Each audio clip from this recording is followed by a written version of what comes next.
चंपावत उपचुनाव में बीजेपी कांग्रेस ने झोंकी पूरी ताकत, दोनों दलों ने किए अपने अपने जीत के दावे, बीजेपी का पलड़ा भारी।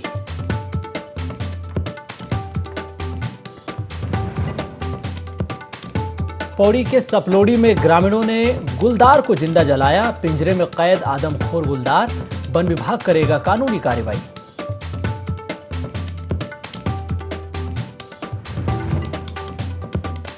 केदारनाथ धाम में भारी बर्फबारी ने बढ़ाई यात्रियों की मुश्किलें, यात्रा पर लगा ब्रेक, प्रशासन ने जगह जगह यात्रियों को रोका, बरती जा रही है सतर्कता।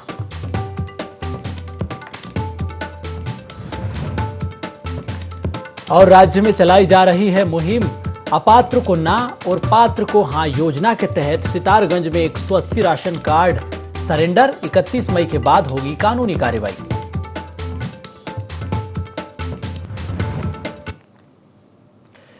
नमस्कार, देवभूमि लाइव देख रहे हैं आप। मैं हूं आपके साथ सोनू सेन। जैसे जैसे चंपावत उपचुनाव नजदीक आ रहे हैं, वैसे वैसे भाजपा और कांग्रेस दोनों ही दल चुनावी प्रचार में जुट गए हैं और कमर कसकर अपनी अपनी जीत के दावे कर रहे हैं। जहां भाजपा के तमाम दिग्गज नेता मतदाताओं को रिझाने में लगे हुए हैं, तो वहीं कांग्रेस ने भी अपने 100 नेताओं की टीम तैयार कर ली है, जिसमें विधायक, पूर्व विधायक से लेकर पूर्व मंत्री और अन्य पदाधिकारी भी शामिल हैं। प्रदेश अध्यक्ष करण महारा और पूर्व सीएम हरीश रावत भी चंपावत में कांग्रेस प्रत्याशी निर्मला गहतोड़ी के लिए वोट मांग रहे हैं। इस पर भाजपा ने कांग्रेस को सीएम के सम्मान में चुनाव न लड़ने की नसीहत दी है। कहा है कि अब अगर मैदान में उतर ही गए हैं तो कांग्रेस को अपना हाल पता चलेगा। भारतीय जनता पार्टी का जो डर है वो इस तरीके की बातें करने पे भाजपा को मजबूर कर रहा है, क्योंकि आप देखिए कि मुख्यमंत्री जी जो प्रदेश के मुखिया हैं उनका चुनाव है और वो चुनाव लड़ रहे हैं वहां से, और वो जिस कैंडिडेट को डमी कैंडिडेट बता रहे हैं निर्मला गहतोड़ी जी, उनके सामने वो इतना डरे हुए हैं कि स्टार प्रचारकों की सूची है, पूरा सरकार से लेकर संगठन तक सब चंपावत में बैठे हुए हैं। वो महिला वहां की स्थानीय महिला है, वो महिला वहां के लोगों के सुख दुख में साथ खड़ी रहती है, वो वहां की स्थितियों को बेहतर जानती है और चंपावत से लगा हुआ जो खटीमा है वो समझता है। वहां के 2 बार जनप्रतिनिधि रहे पुष्कर सिंह धामी जी, लेकिन वहां पे उन्होंने कोई कार्य नहीं किया, इसीलिए खटीमा की जनता ने उन्हें नकारने का कार्य किया है। चंपावत विधानसभा उपचुनाव में भारतीय जनता पार्टी के प्रत्याशी मुख्यमंत्री श्री पुष्कर सिंह धामी जी के पक्ष में एक तरफा चुनाव की स्थिति है। कांग्रेस ना तो प्रत्याशी स्तर पर और ना ही संगठन स्तर पर भारतीय जनता पार्टी के सामने कहीं टिक रही है। चुनाव की स्थितियां कुछ इस प्रकार से हैं कि जहां एक ओर भारतीय जनता पार्टी पूरी ताकत के साथ काम कर रही है, संगठित तौर पर काम कर रही है, वहीं दूसरी ओर कांग्रेस में हताशा है, निराशा है और संगठन स्तर पर कांग्रेस कहीं दिखाई भी नहीं दे रही। केदारनाथ धाम की यात्रा को लेकर पर्यटन मंत्री सतपाल महाराज का बयान सामने आया। पर्यटन मंत्री ने कहा है कि जिस प्रकार से केदारनाथ धाम की यात्रा चरम पर है, ऐसे में अब विभाग की तरफ से केदारनाथ धाम के पैदल मार्ग सीडीएस रहे जनरल बिपिन रावत की फोटो लगाने का काम भी उस पर किया जाएगा। बता दें कि फिल्म केदारनाथ के समय अभिनेता रहे सुशांत राजपूत की तस्वीरें लगाई गई थी। अब उनको निकालकर सीडीएस रहे जनरल बिपिन रावत की फोटो लगाई जाएगी, जिससे श्रद्धालु उनके फोटो के साथ अपनी फोटो खिंचवा सकेंगे, सेल्फी ले सकेंगे।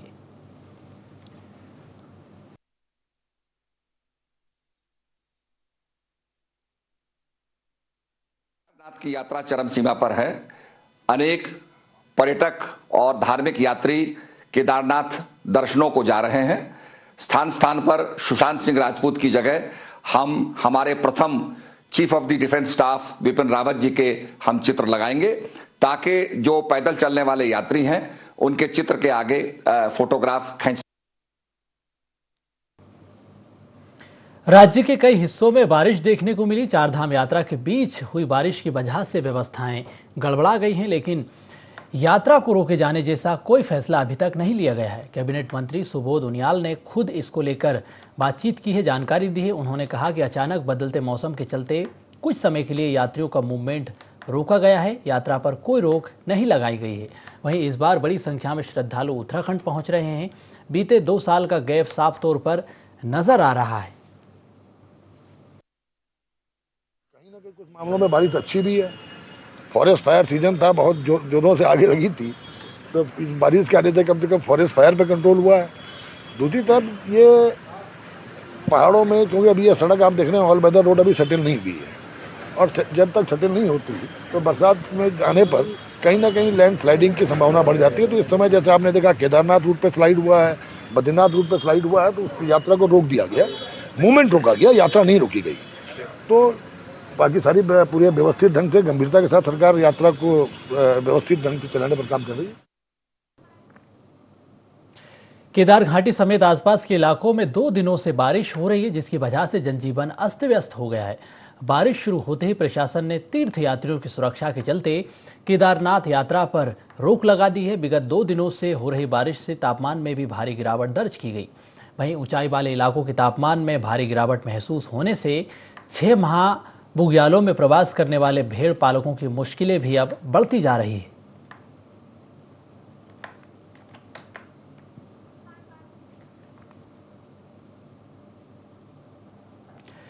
उत्तराखंड में चल रही केदारनाथ यात्रा पर खराब मौसम का असर दिखने लगा है। केदारनाथ में भारी बारिश और बर्फबारी के बीच सोनप्रयाग में ही यात्रा को रोक दिया गया। इसके साथ ही फाटा से गौरीकुंड तक हेलीकॉप्टर सेवा को भी अस्थायी रूप से रोक दिया गया है। रुद्रप्रयाग में सर्किल ऑफिसर प्रमोद कुमार ने बताया है कि खराब मौसम को देखते हुए श्रद्धालुओं को सुरक्षित स्थानों पर ही रुकने की सलाह दी गई है, उनसे अपील भी की गई है।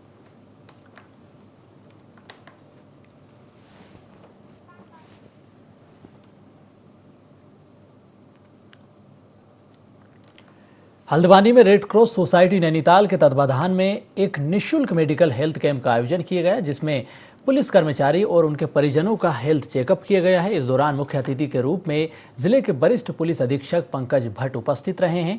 इस दौरान सोसाइटी के चेयरमैन नवनीत राणा ने बताया है कि पुलिसकर्मी समाज की सेवा में दिन रात लगे रहते हैं, तत्पर रहते हैं, जिनके स्वास्थ्य की चिंता समाज को करनी चाहिए। कार्यक्रम संयोजक एवं रेड क्रॉस सोसाइटी के कोषाध्यक्ष कार्तिक ने बताया है कि लगभग 70 लोगों ने अपना चिकित्सा परीक्षण करवाकर दवाइयां प्राप्त की है। साथ ही आगे भी सोसाइटी इस तरह के कैंपों का आयोजन करती रहेगी। शिविर में हड्डी रोग विशेषज्ञ डॉक्टर अंशुमन राय, जनरल फिजिशियन डॉक्टर आशिमा, दंत रोग विशेषज्ञ ने भी अपनी सेवाएं दी है।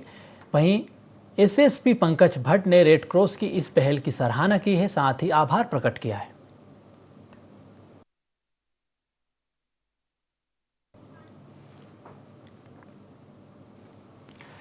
उत्तराखंड में 4 धाम यात्रा चल रही है। इस बीच मौसम का मिजाज भी बदल गया। केदारनाथ धाम सहित हिमालय के क्षेत्रों में बर्फबारी हो रही है। निचले क्षेत्रों में भी बारिश का दौर लगातार जारी है। यात्रियों को परेशानियों का इस दौरान सामना भी करना पड़ रहा है। बर्फबारी और बारिश की वजह से केदारनाथ धाम यात्रा को रोक दिया गया। तीर्थ यात्रियों को सुरक्षित जगहों पर भी ठहराया जा रहा है।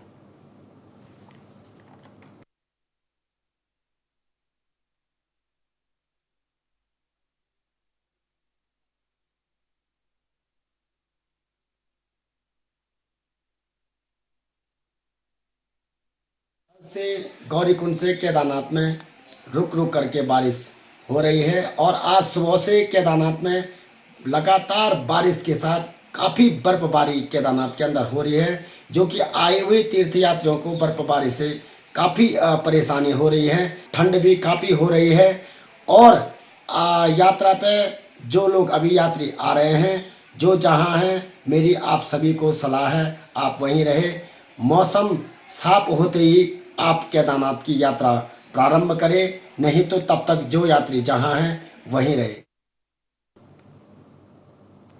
जीआईसी पौड़ी में नगरपालिका की ओर से वॉलीबॉल प्रतियोगिता का आयोजन किया गया। 2 वर्षों में ये प्रतियोगिता लगातार आयोजित की जा रही है और इस प्रतियोगिता में आपको बता दें कि राठ महाविद्यालय पैडानी ने बाजी मार ली है। अच्छा प्रदर्शन टीम ने किया है। वहीं विजेता टीम को 1100 रुपये की राशि दी गई, यानी कि 11,000 रुपये की जानकारी मिल रही है। 11,000 रुपये की राशि विजेता टीम को दी गई है और नगर पालिका ने ये आयोजन किया, जिसमें खिलाड़ियों ने काफ़ी शानदार प्रदर्शन किया है, जिसमें उनका उत्साह बढ़ाने के लिए भी जनप्रतिनिधि मौजूद रहे हैं, नगर पालिका के अधिकारी भी मौजूद रहे हैं। फाइनल मैच में महिला और पुरुष दोनों ही वर्ग में राठ महाविद्यालय पैठानी ने ये बाजी मारी। जिला खेल अधिकारी गिरीश कुमार ने विजेता टीमों को बधाई दी है, खिलाड़ियों के उज्जवल भविष्य की शुभकामनाएं दी है। साथ ही ट्रॉफी और विजेता टीम को 11,000 रुपये दिए, तो वहीं उप विजेता टीम को 7,000 रुपये की राशि देकर सम्मानित किया है।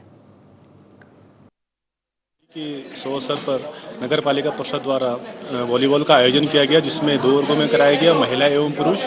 महिला वर्ग में राठ महाविद्यालय पैठानी की बालिकाओं ने केवी की बालिकाओं को हराकर प्रथम स्थान प्राप्त किया और पुरुष वर्ग में राठ महाविद्यालय पैठानी के छात्रों ने पौड़ी की टीम को हराकर प्रथम स्थान प्राप्त किया और दोनों टीमों को लगभग 11,000 की राशि प्राइज मनी के रूप में दी गई और बच्चों ने बढ़ चढ़कर प्रतिभाग किया और अपना खेल का प्रदर्शन अच्छी तरह से किया। हाल ही में आम आदमी पार्टी से किनारा कर चुके कर्नल अजय कोठियाल आज अपनी टीम के साथ भाजपा का दामन थामने जा रहे हैं। जानकारी के मुताबिक मुख्यमंत्री पुष्कर सिंह धामी की मौजूदगी में कर्नल अपने समर्थकों के साथ बीजेपी में शामिल होंगे। हालांकि अभी ना तो बीजेपी की तरफ से और ना ही कर्नल अजय कोठियाल की तरफ से इस संबंध में कोई जानकारी साझा की गई है। कर्नल कोठियाल उत्तराखंड विधानसभा चुनाव 2022 में आम आदमी पार्टी से मुख्यमंत्री पद का चेहरा थे। 18 मई 2022 को कर्नल कोठियाल ने आम आदमी पार्टी से इस्तीफा दिया था। कर्नल इसको लेकर ट्वीट भी कर चुके हैं। उन्होंने लिखा था कि ये त्यागपत्र पूर्व सैनिकों, पूर्व अर्धसैनिकों, बुजुर्गों, महिलाओं, युवाओं और बुद्धिजीवियों की भावनाओं को ध्यान में रखते हुए दिया गया है।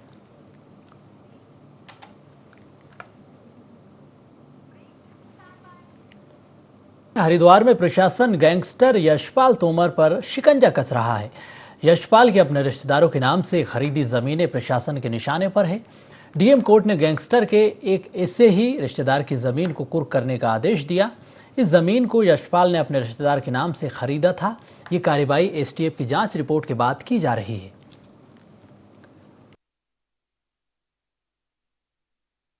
ये और एसटीएफ द्वारा एक मामले में इन्वेस्टिगेशन किया जा रहा था। लैंड ग्रैबिंग से रिलेटेड इश्यूज थे और उसमें गैंगस्टर एक्ट के तहत डिस्ट्रिक्ट मजिस्ट्रेट के न्यायालय में उनके द्वारा सेक्शन 14 के तहत एक एप्लीकेशन दी गई थी, जिसमें एक भूमाफिया के विरुद्ध गिरोहबंदी अधिनियम के तहत कार्रवाई करने के लिए अपेक्षा की गई थी और सेक्शन 14 में ये डिस्ट्रिक्ट मजिस्ट्रेट के ऊपर होता है कि फिर उस पर उसकी सीजर की कार्रवाई करते हैं। सारे तथ्यों को देखने के बाद इट्स एब्सोल्युटली ये लीगल मैटर, उसमें मैंने आदेश दिया था और उस प्रकरण में काफ़ी उसका इम्प्लीमेंट जो कुर्की की कार्रवाई थी हो गई थी, लेकिन हरिद्वार की एक प्रॉपर्टी थी ज्वालापुर में, लगभग 40 से 45 बीघे की लैंड है, उस पर कुर्की की कार्रवाई आज कर दी गई है और जिसका एस्टिमेटेड जो बाजारू मूल्य है लगभग 70 to 72 करोड़ के आसपास है, उसको सीज कर। पौड़ी गढ़वाल नागदेव रेंज में गुलदार के हमलों से गुस्साए परिजनों ने गुलदार को जिंदा जलाकर मार डाला। बीते 15 मई को गुलदार ने जंगल में एक महिला पर हमला किया था, जिससे उसकी मौत हो गई थी। मामले को गंभीरता से लेते हुए वन विभाग ने गुलदार को पकड़ने के लिए पिंजरा रखा हुआ था। पिंजरे की कैद में आते देख 4 से 5 गांव के ग्रामीणों ने मिलकर वन विभाग की टीम के पहुंचने से पहले ही गुलदार को जिंदा जला दिया। मामले में गढ़वाल डीएफओ ने बताया कि दोषियों के खिलाफ नियमानुसार कानूनी कार्रवाई होगी।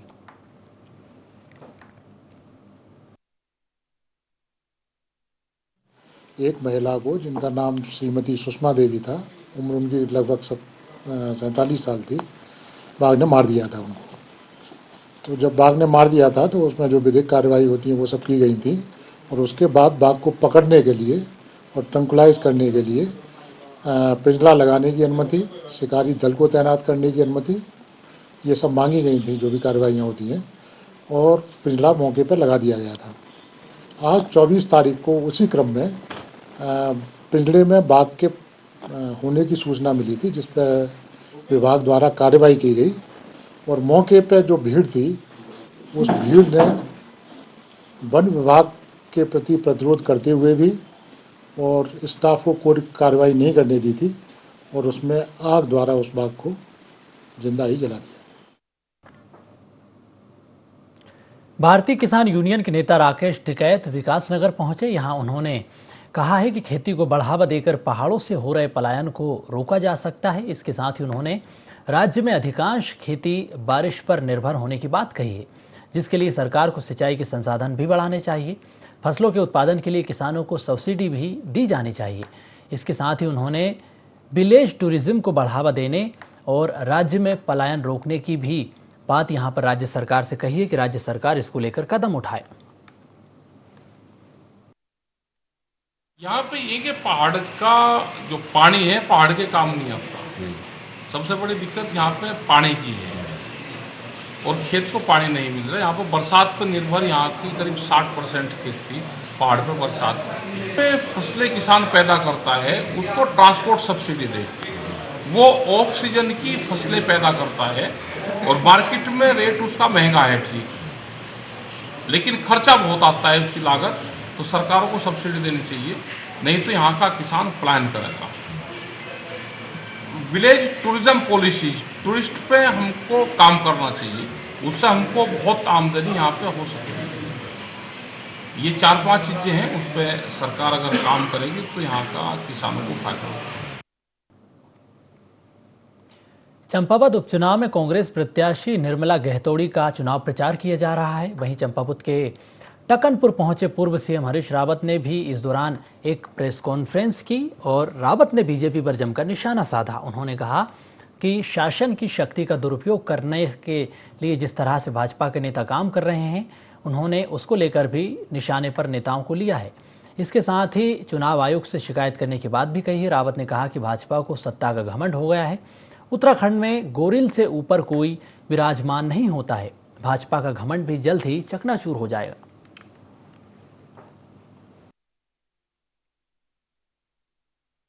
कहा जा रहा है कि बिल्कुल हम कहीं है ही नहीं, कांग्रेस सब खत्म, केवल भाजपा ही भाजपा है।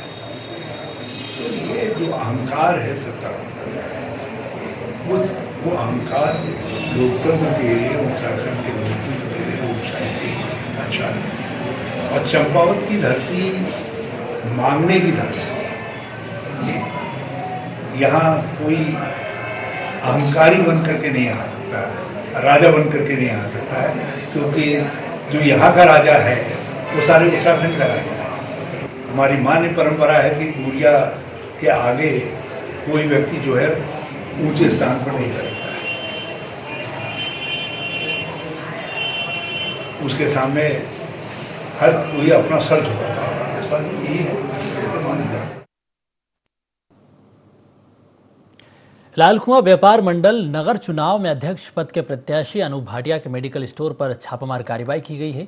भाटिया के साथ ही कई मेडिकल स्टोर्स पर भी जिला औषधि निरीक्षक ने छापामार कार्रवाई की और अभियान चलाया। इस दौरान कई दवाइयों का निरीक्षण किया गया। दवाइयों के रखरखाव और एक्सपायरी डेट्स वाली दवाइयों की भी जानकारी जुटाई गई। सीसीटीवी फुटेज भी लगाए जाने की हिदायत दी गई है। 3 दवाइयों के सैंपल एकत्र करते हुए जांच के सैंपल लैब भेजे हैं।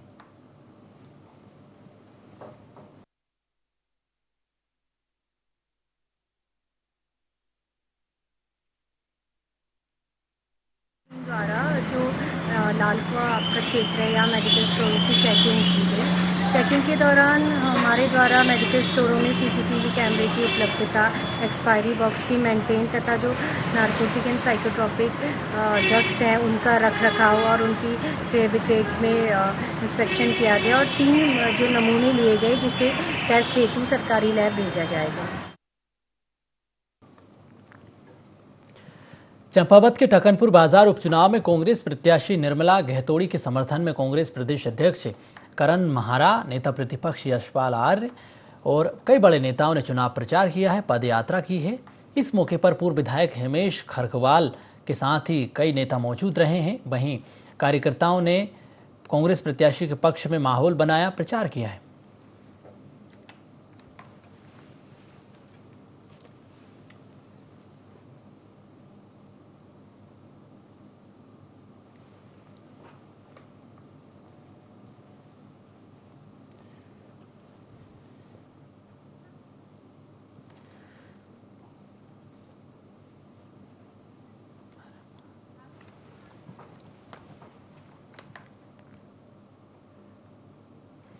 सितारगंज में खाद्य आपूर्ति विभाग अपात्र को ना पात्र को हाँ योजना के लिए लगातार अभियान चलाकर लोगों को जागरूक कर रहा है। योजना के तहत 180 अपात्र राशन कार्ड धारकों ने अपने राशन कार्ड सरेंडर कर दिए। योजना में अपात्रों को अपने राशन कार्ड 31 मई तक सरेंडर करना है। इसके बाद ऐसे लोगों के खिलाफ कानूनी कार्रवाई की जाएगी। पूर्व निरीक्षक डीएस धामी के अनुसार 31 मई के बाद पात्र व अपात्रों का सत्यापन कार्य शुरू किया जाएगा।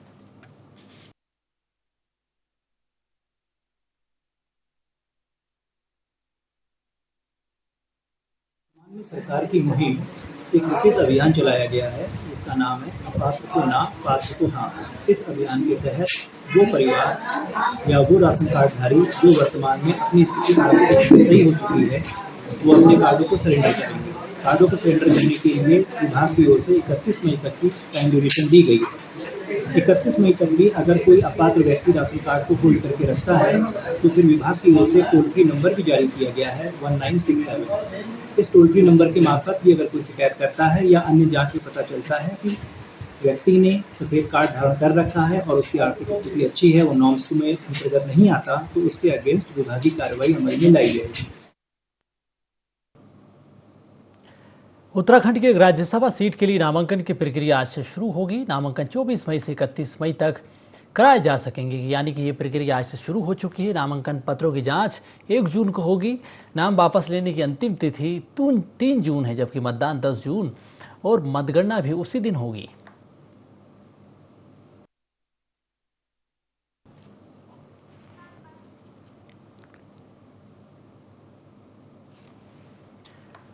प्रदेश के वित्त और विकास मंत्री प्रेमचंद अग्रवाल ने विधानसभा के ऑडिटोरियम में अपने विधानसभा क्षेत्र ऋषिकेश के अधिकारियों की बैठक ली है, जहां सड़क निर्माण कार्यों की प्रगति की समीक्षा की। रायवाला प्रतीत नगर में बसी घनी आबादी को श्यामपुर फाटक बंद होने से बड़ी परेशानी हो रही है। इसके लिए रेलवे क्रॉसिंग पर आरओ भी बनाया जाएगा। लोक निर्माण विभाग के प्रमुख सचिव को फोन पर भी निर्देश दिए गए। मंत्री प्रेमचंद अग्रवाल ने कहा कि गुणवत्ता में किसी भी प्रकार की लापरवाही होगी तो बर्दाश्त नहीं किया जाएगा। समय पर काम करने के निर्देश भी दिए।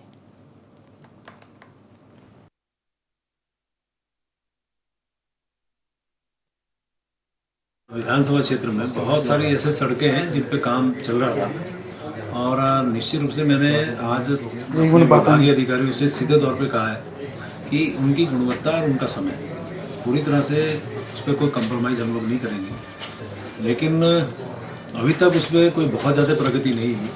मुझे इस बात का दुख है कि मेरे द्वारा भेजने के बाद इन पे आज जो स्वीकृति मिलनी चाहिए थी उसमें थोड़ा इन्होंने जो हेवा हवाली की है। मैंने इसमें बहुत स्पष्ट तौर पे कहा कि इनकी आप तुरंत इस पर स्वीकृति दिलाइए।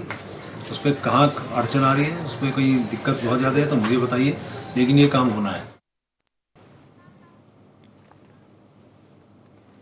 पिथौरागढ़ के पाखू का रहने वाला कमल सिंह ब्रेन स्ट्रोक जैसी गंभीर बीमारी से पीड़ित है। परिवार ने जनसहयोग से अब तक 3,50,000 रुपए जुटाए हैं, इलाज कराया है, जिसके बाद बड़े बड़े अस्पतालों का खर्च उठाने में असमर्थ गरीब परिवार ने अब सरकार से मदद की गुहार लगाई। परिवार ने चिकित्सा स्वास्थ्य मंत्री को ज्ञापन सौंपा है। ऋषिकेश के एम्स में निःशुल्क इलाज की मांग की, जिस पर स्वास्थ्य मंत्री धन सिंह रावत ने राज्य सरकार की ओर से पूरी मदद का आश्वासन दिया।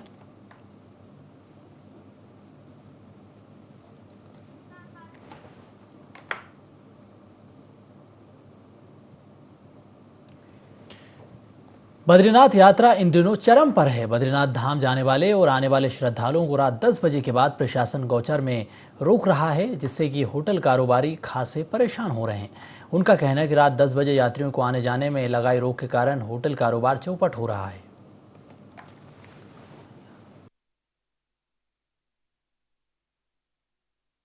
दो सालों से कोरोना महामारी के कारण जो है यात्रा बुरी तरह से बंद पड़ी हुई थी। होटल कारोबारी जो है इससे बहुत बुरी तरह प्रभावित हो रखे थे।